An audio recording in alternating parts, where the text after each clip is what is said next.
This is my review for the brand new Galion Audio TS P75 valve preamplifier that you can see on the rack there behind me. And it's designed to be the perfect partner to Galion's A75 stereo power amplifier that I know a lot of you own because it's been very popular. And I wonder if that was because it's been claimed or hailed as a giant killing power amplifier, which is interesting to me because I debunked that a little bit in my review of the A75 despite really liking it. And Galion have done it again. They are calling the P75 another giant killer. But this time I'm a little more inclined to agree with them. But it's not that simple, and we have a huge amount to cover.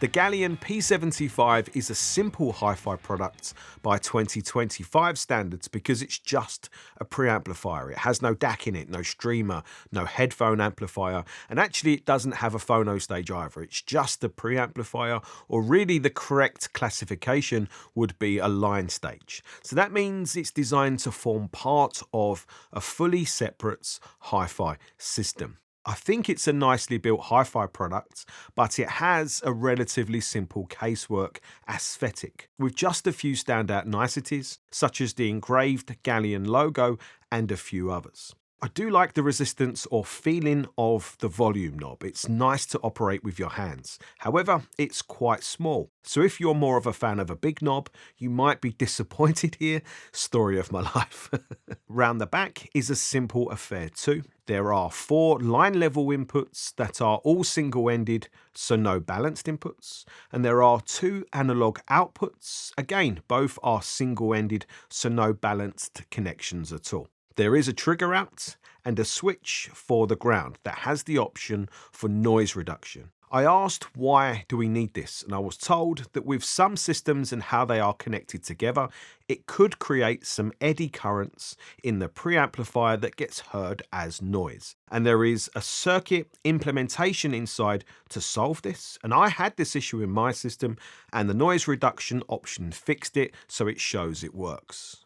And the internals are very impressive for a preamplifier at this price. You cannot miss all of the clarity capacitors. I mean, there are 12 obvious blue ones, 2 silver ones, and a couple more, being Jupiter Bumblebee and solvent film and polypropylene caps, in what Galion call a cap forest. What a great name. And it's said to improve the impedance matching between the source and the power amplifier, so that is interesting stuff. The next thing you see are the power supply transformers that are custom made and not off the shelf, so that is impressive. Right in the middle are the 4 PS Vane ECC81 or 12AT7 equivalent valves. And Galion say they have used valves to add fullness and warmth to the sound, and hold that thought because you'll see how important this is later.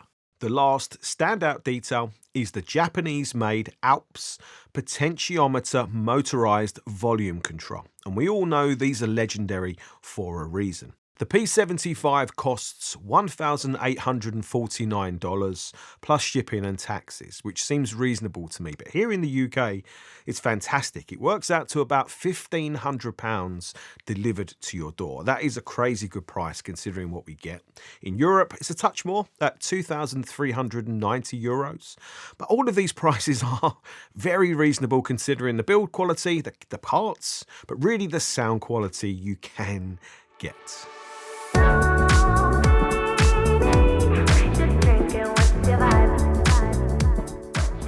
As the P75 is designed to partner Galion's A75 power amplifier, it was great to have one of those here to test that pairing. But I also wanted to know, what would the P75 be like with other power amplifiers? And I felt the best way for me to find out how good it is for me to test it in my biggest and baddest reference review system. So that was with the big Esoteric SO3 power amplifier that you can see down there. I started my testing using the Esoteric because I am more familiar with it.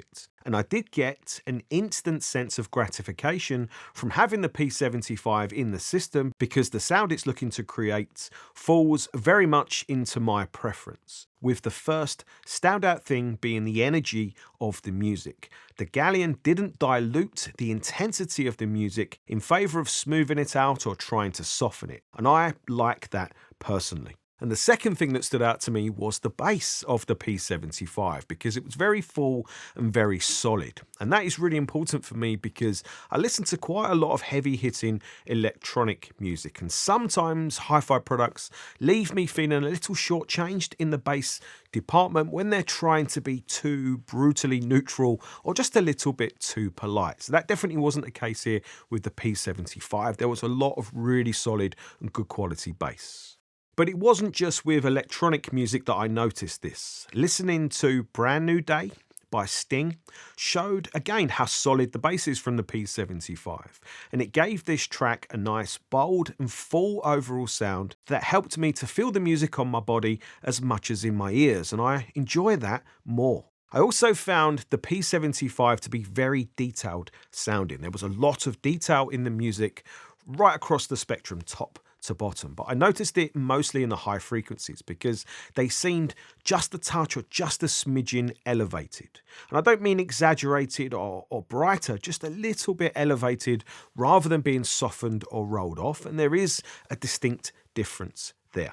But I found the quality of the highs to be very nice, very clean, very clear, not splashy or zingy unless it's in the music, which nothing you can do about that. But that combined with the bass did make me think of a Galion, V-shaped voicing, just a little bit.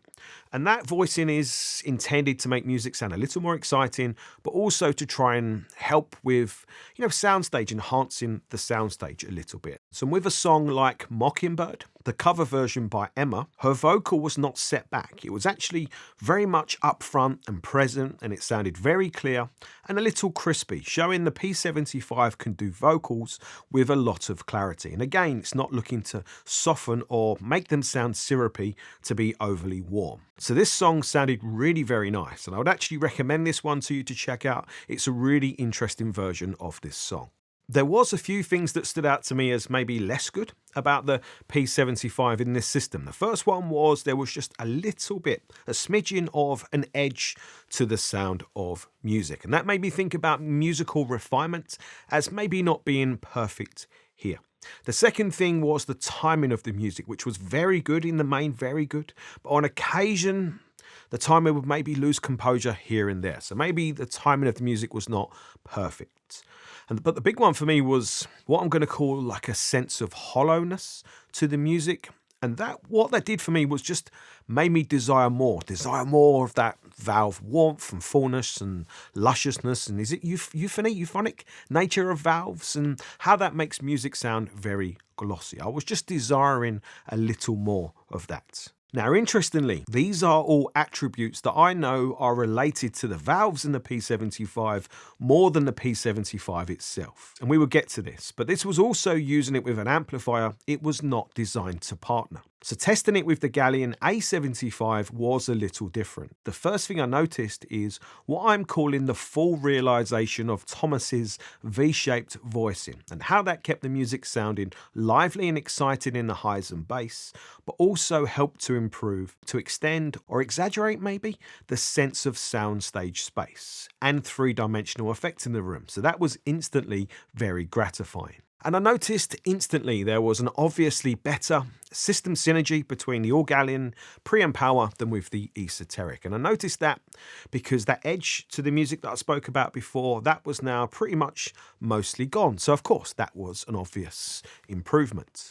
But there was some trade-off to the raw energy and power of the music in favour of a sweeter overall sound. But lively music still sounded lively, such as Mud by Dorothy. This track still had a nice energy about it with plenty of drive and get up and go. So I would say the balance of energy to sweetness was pretty good here and actually a little better than with the esoteric. And I also noticed a clear difference in the vocals, where the Galion system had a softer, sweeter, and more musical, I think, vocals delivery. easily audible with a song like Fever, the Chantal Chamberlain, I assume that's how you pronounce it, version, and all of that album really, there was a touch more delicacy and sweetness to the vocals instead of a more raw, honest presentation that you get from the Esoteric. And I also found this to be true when listening to some classical violin. There was a touch more tonality and warmth in favour of a more raw intensity and energy that the Esoteric delivers this track. And I found that the full bass that I'd really liked about the P75 was very much still there with the A75 in the system. But it was different than with the Esoteric. I would say the bass was a little looser, not nearly as tight, articulate and punchy. But it was still a tight, controlled, fast, detailed, really good quality and very enjoyable bass. It just wasn't to the standard, to the level of the Esoteric, because the Esoteric is really exceptional in that regard. So overall at this stage, I found that the Galion P75 and A75 is a very nice pairing, no surprise really. And this was shown by there being less of that sense of hollowness that I mentioned before. However, there was still a little bit of it there. And again, I know that this is related to the valves that's in the P75 rather than the P75 itself. So it was time to do some valve rolling.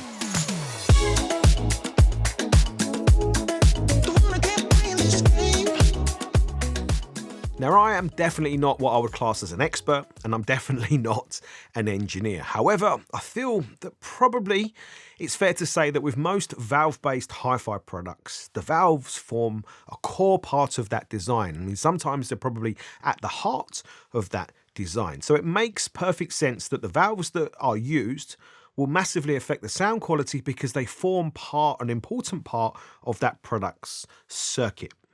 And I've done some NOS valve rolling, and it's been surprising to me the difference that different valves can make. I'm yet to have like a miracle amount of difference happen, but what I've found is that better quality valves seem to be able to bring out more of what a product can do. They seem to be able to maybe supercharge it for its sound quality. So we hear more of what that product's maybe core design, what the manufacturer or the designer was really trying to get out of it. So different valves can be worth money. They can be worth the time to invest in. But going down the NOS valve route often comes with a lot of risk. So instead of taking that risk here, before I did this review, I reached out and spoke to Ray Tubes because I had heard some very good things about them. And what I like about them is their goal. They're trying to bring us all of the sonic benefits of NOS valves, but with the manufacturing benefits of modern valves, so consistency and warranty. And I don't want to turn this into a Ray Tubes review, but I thought this could be really useful information for people to know. The P75 needs 4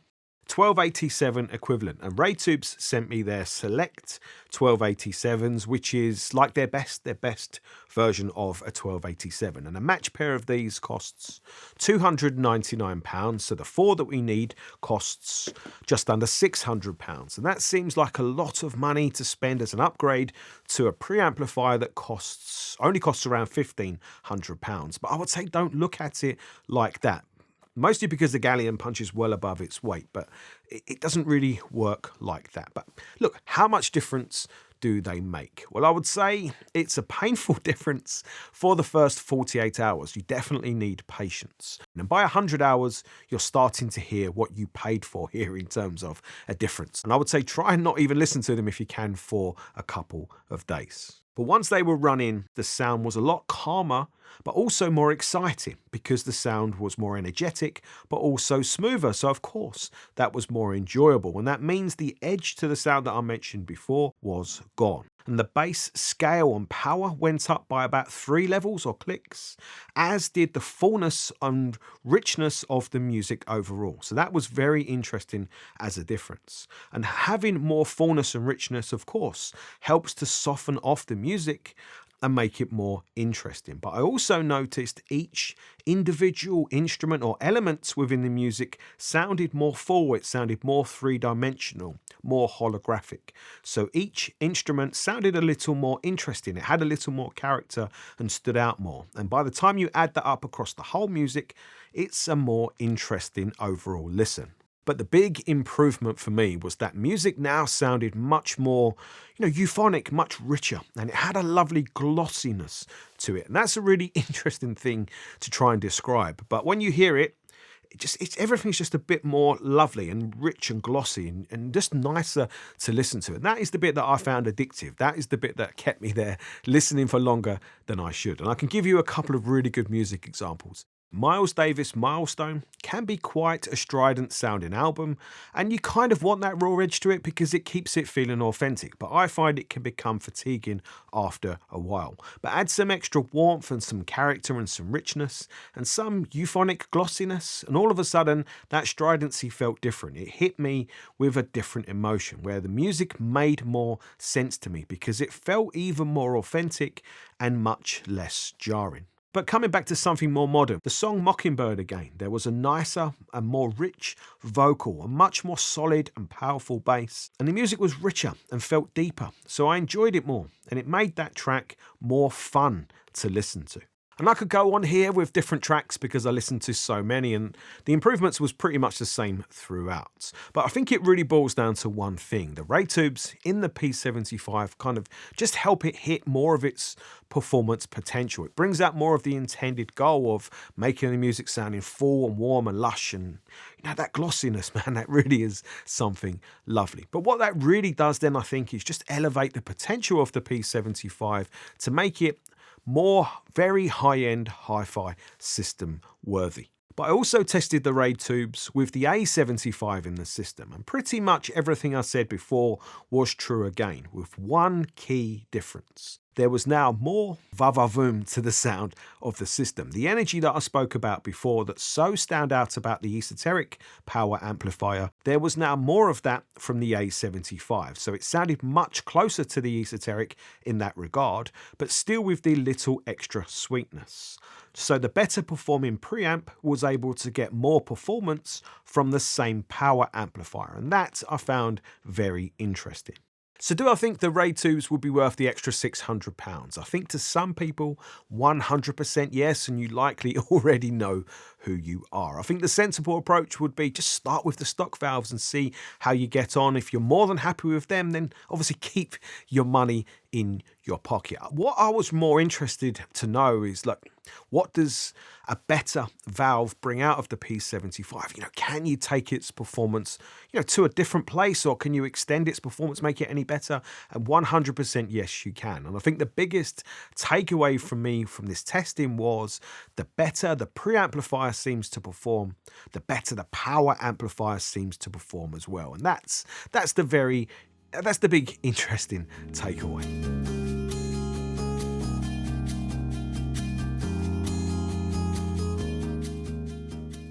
I also have here an Aesthetics Janus. That is a much more expensive valve preamplifier that's made in America, and it's a tried and tested design of many years.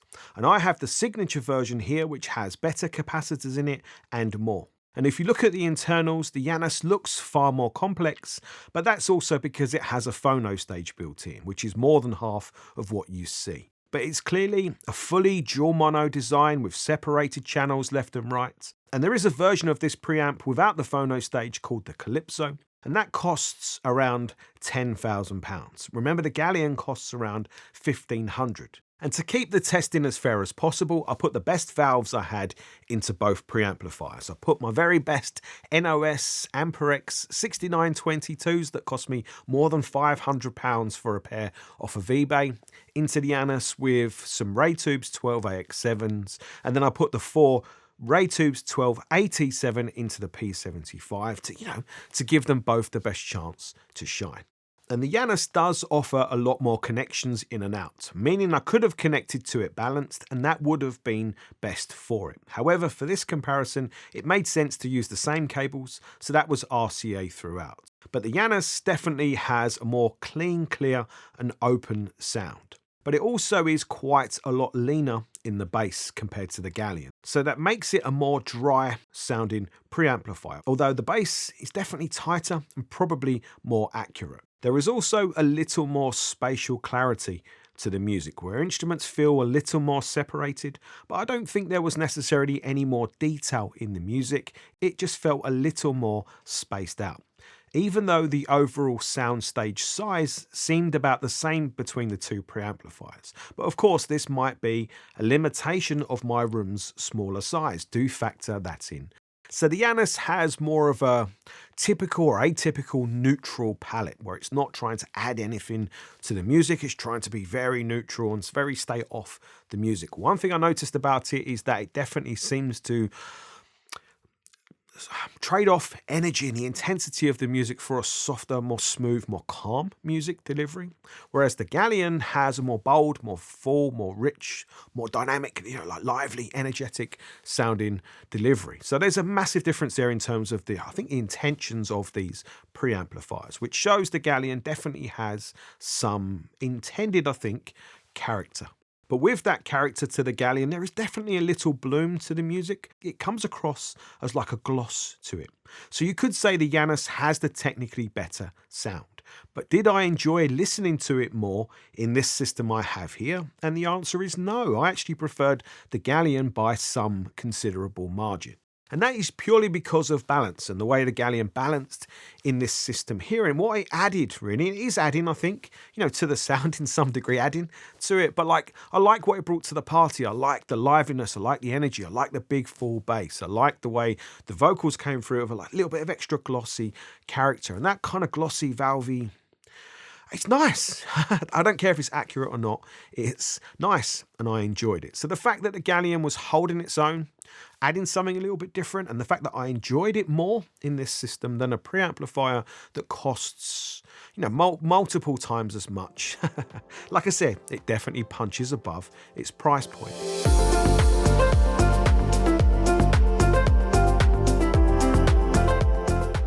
So I have just sung the Galion's praises very high there, and it's rightly so, it's deserved, it's justified. I do like it a lot, but it's definitely not a perfect preamplifier, and I've made a list of the niggles that I have with it.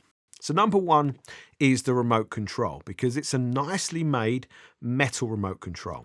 It was sometimes difficult to get the volume exactly where I wanted it. If you control the volume by hand, there's a massive amount of precision and adjustment, but the volume of the remote control seems to kind of jump a little bit in steps, just a little bit. So sometimes it would go just a little bit louder than exactly where I wanted it. And this is a really kind of nitpick niggle, but something that I noticed. My second niggle, the 3 blue LEDs on the front, standby, input, and the volume, they all have a slightly different shade of blue LED. And if you have extreme OCD, this might trigger you. That is all I'm saying. This is definitely not the quietest preamplifier that I've had in here. There is a little bit of residual hiss if you put your ear up close to the speaker. Now I know this can be a valve preamplifier thing, and I think if you're coming from a solid state background, this is something that you might notice. Maybe you won't, but this is something you might notice, so I thought it made sense to mention it. I did notice some channel bleed through. If you turn the volume up very loud, select an input that's not playing, I could hear some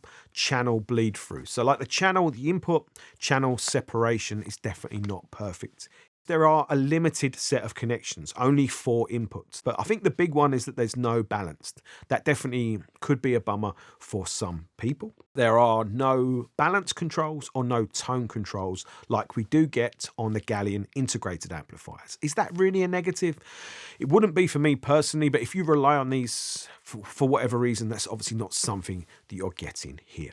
Summing things up, the Galion P75 is not a perfect preamplifier or line stage, but I don't think we can expect that at its price. But what it definitely does is offer a hell of a lot of performance for what it costs. And I actually think it's the best Galion product I've reviewed so far, or at least it's my favourite one. Because I like that, especially with the ray tubes, it adds some character, it adds some warmth, it adds some lusciousness, it adds some glossiness to the sound of music. And I think with a HiFi system, some character needs to be added somewhere, right? We don't want this, music can sound very sterile if not, right? Something needs to add the character somewhere. And what I like about adding it in the preamplifier is that you can use the valve there and then still have like a muscle type of power amplifier for a load of power, a load of control over a larger pair of speakers. But the valve preamplifier just adds some sweetness, you know, it adds some of that glossiness to the music. So that is why it appeals to me